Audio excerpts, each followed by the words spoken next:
The relationship between dress and identity has been widely studied, and through various lenses of class, gender, race, and ethnicity. While clothing can function as a form of self-expression, at times it has also been inscribed with social messaging that define the time and place of its creation. Join us in this conversation between two saris as we partner with the Chhatrapati Shivaji Maharaj Vastu Sangrahalaya to explore how textiles were used as mediums of expression for social, nationalist, and political messaging. Today we look at a sari from the CSMVS collection that was gifted to the museum in 1998 by Kalpana Vora. It holds two narratives, each as interesting as the other. The first one is a more personal story. This sari belonged to Kalpana Vora's mother, Shushila Vora, who had received this sari as a wedding gift from her mother in 1948. It is an heirloom with a very personal connection. On this side, we have a brocade sari from Matt's collection that is from North India and was possibly worn by women for a special occasion, given that it is brocade and has a gold and silver zari. When we look closely, we see motifs of peacocks and parrots that were woven on the pallu and the body of the sari. The design on the border of the pallu is additionally composed with pomegranate, flower and leaf motifs. The green circular designs on the peacock's feathers, as well as the green detail on the beetle leaves, give us a visual effect of meenakari or enamel work.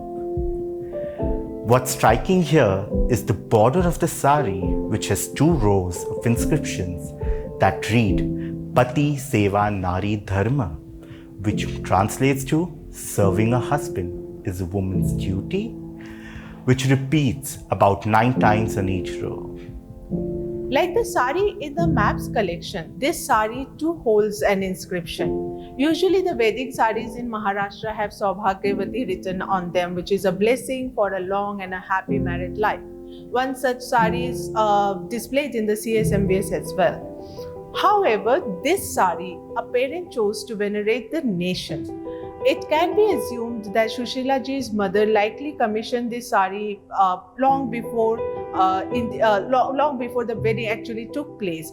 This sari was probably commissioned before independence.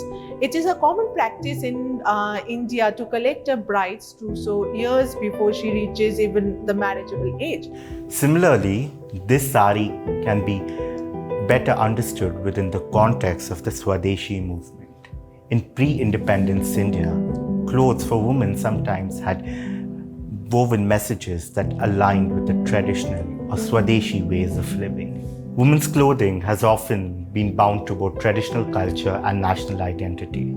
During the independence movement, the sari was made an ideal of feminine beauty and was elevated to the ideal embodiment of tradition and morality.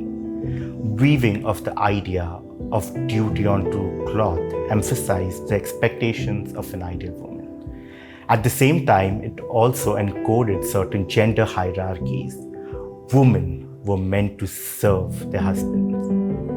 In visual culture, the sari is also seen in depictions of Bharat Mata, or Mother India, shown iconographically standing against the map of India, wearing a sari, holding a tricolor, and resting against a lion or a tiger, like the goddess Durga. The sari expresses not just a parent's blessings, but also stirs a feeling of patriotism in its wearer, in its owner. The slogan Vande Mataram is woven in green and maroon resham silk thread along the borders, and there are also star-shaped booties. The star-shaped booties are scattered all over the ground in silver and golden zari. This revolutionary song was written by Bankim Chandra Chhatrapati in the 1880s and became the national song of India in 1950. Some scholars viewed the opulence of women's clothing as a submission to fashion and consumerism, while others saw it as an as empowering. The sari played an important role in the socio-cultural politics and nation building of the country. And as we see, it was also used as a medium to encode messages that cemented social and gender hierarchies.